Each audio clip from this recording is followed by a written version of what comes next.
Hey there, fellow Sonic fans, Ray Logan here. Well, I've been a Sonic fan for most of my life, and I decided maybe it'd be interesting to do my own top 10 video. The subject here I chose is my personal top 10 favorite Sonic bosses. If a favorite boss of yours is not on the list, chances are I probably don't own the game that it's on. Now, without further delay, I present to you my top 10 personal favorite Sonic bosses throughout the years. Number 10. Egg Mobile. Being that this is the first boss battle ever encountered in the series, it seems appropriate to place it on this list. It's the first time we ever get to see Dr. Eggman, and manages to return for an encore of at least 3 more times over the years, usually to help you get in the swing of things. Number 9. Death Egg Robot. So you're playing Sonic 2 for the first time, and you've just beaten Silver Sonic, so you think, that's it, I've done it, I've beaten the game. And as Sonic chases after Dr. Eggman, the fat mad scientist jumps into a cockpit, and the music shifts, and you find Sonic staring up at this massive robot, about 4 or 5 times his size. That's about 16 or 20 feet if my fast math is right. This thing has missiles, a jetpack, lock-on capability, and it is trying everything to crush you flat against the floor. Making a return in Sonic 4 Episode 1 and Sonic Generations, where it seems to have doubled in size and offers some new battle mechanics, this is a classic boss that always feels like an accomplishment to destroy. Number 8. Metal Sonic Race.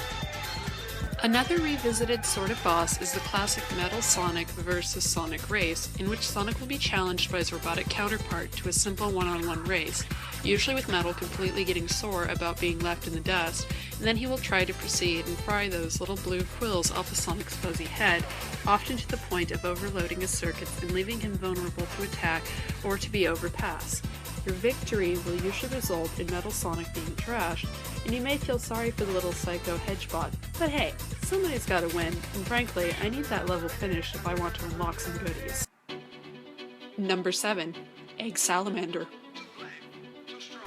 I actually wasn't able to play this until last summer for the first time, and goodness, I was surprised at how fun it felt, and that it really captured that classic boss charm with a modern twist. For being a final boss on a handheld game, make no mistake in thinking this encounter is small, it really packs a punch for the game, and I can see where later battles in the series, such as Solaris, Perfect Dark Gaia, and Time Eater take inspiration, as well as that the battle itself appears to take its own from earlier space battles. Coupled with a rather kick-awesome track, and followed by a rather emotional goodbye for Blaze for the time being, this is one I find myself returning to, even if it's the only reason I've turned the game on. Number 6. Perfect Chaos. Who here remembers the first time they faced against this beast? Chances are it was before 2011, before the original battle was remade in Sonic Generations. I myself had missed out on the experience in '99, and it wasn't until after Sonic 06 was a thing that I would have a chance to face Perfect Chaos thanks to a very good friend of mine. At the time, I was pretty blown away. Perfect Chaos needed to be faced with all Chaos Emeralds and Super Sonic, and he had flooded an entire city to make it his battleground. Sure, the original graphics were pretty dated now, but this wasn't Eggman, this wasn't a rival, and it sure wasn't a robot. It was an ancient godlike elemental beast that was furious and was going to obliterate everything if he didn't get some sense knocked into him. The return in Sonic Generations with a less than Super Sonic was still a great callback to the original sense of excitement that was felt when Perfect Chaos first burst forth from the water system. Look at that. Wow. Number 5. Final Hazard.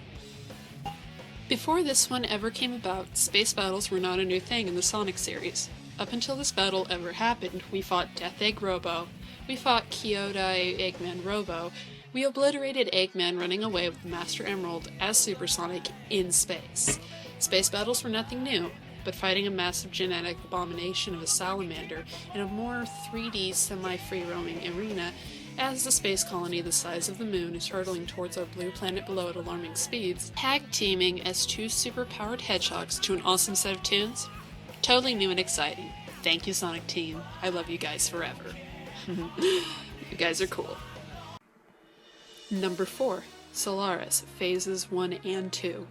While we all can agree that Sonic 06 is not the best Sonic game by any stretch of the imagination, I can't help but love facing against the results of all of Mephiles' convoluted efforts to make any sense of that plot with enough holes to make Swiss cheese jealous. Set in some place between time and space, you play as the main hedgehog trio in super forms, utilizing each separate ability to drive back the eternal sun god, who eventually has had enough, goes one-winged angel, and has a tantrum to try and squash you to an orchestrated version of his world.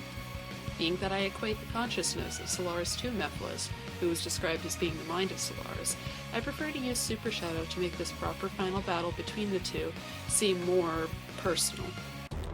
Number 3. Dark Gaia Phoenix. It was actually a tough call to decide on a specific favorite boss from Sonic Unleashed, as a majority of them are actually quite enjoyable. But I wanted to make one of them in this list, one that wasn't part of a recurring theme, and was pretty unique. The Dark Gaia Phoenix isn't a beast controlled by Eggman, nor is it a robot or evil deity. It is a benevolent mythical creature that has been corrupted by the darkness spreading throughout the planet, and instead of trying to destroy it, you're just trying to restore it back to its former self. QuickTime event input really helps to get you immersed in the action. Also, it's very pretty, and it likes chocolate. Yay! Number 2. Egg Breaker. Let me start off by saying that I seriously love the game Shadow the Hedgehog. It puts you in more control than most games, allowing your decisions and actions to dictate the story you play and the outcomes you get. With over 350 combinations of cutscenes and ways to play, this game offers a different experience each time if you allow it to. Hero, villain, anti-hero, android, mentally scarred, alien hybrid hedgehog with a gun, or a tortured experiment with no memory of his past, this game lets you choose how to tell a piece of Shadow's story. My first time playing, I thought to go to the route that had Shadow do his own thing and whatever he wanted. I witnessed him having what I could only describe as a mental breakdown over the course of the game, and I was honestly a bit creeped out.